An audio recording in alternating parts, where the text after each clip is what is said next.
వందనా, హా అలా చేస్తావేంటే? తీసుకుని అక్కమిళ్ళో వేయి. అలాగే అమ్మా. అలా చేస్తావేంటి అక్షయ? అది కాదమ్మా, నీ నగలు నాకు. హే అక్షయ, కారణం లేకుండా ఈ రత్నవల్లి ఏ పని చెయ్యదు. నేనే నీకోసం అన్నీ చేస్తున్నట్టుగా బిల్డప్ ఇస్తూ మారినట్టుగా నటిస్తేనే మీ నాన్న ఆ స్థలం ప్రస్తావన తేకుండా ఉంటాడు. అలా అంటావేంటి అక్షయ? మా అక్కే బతుకుంటే తన నగలు నీకు ఇవ్వకుండా ఉంటుందా చెప్పు?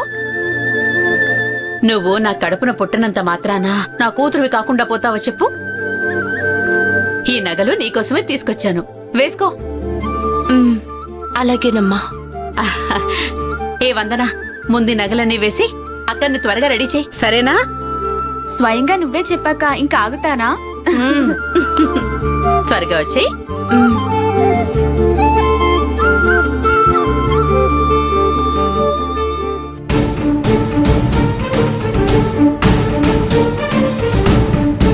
ఏంటక్కా, అసలు ఊహించిన సంఘటన జరిగేసరికి షాక్ లో ఉన్నావా? ఏ అమ్మనలా అనకే. లేదక్కా, అమ్మ సడన్ గా కోపడుతుంది, సడన్ గా ప్రేమన్నట్టు చేస్తుంది. అసలు అమ్మ ఒరిజినల్ క్యారెక్టర్ ఏదో తెలియట్లేదక్కా.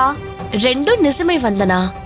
అమ్మంటే ఎప్పుడూ ఒళ్ళో పడుకు పెట్టుకుని జోలపాట పాడేది కాదు, పిల్లల్ని దండించి దారిలో పెట్టేది కూడా.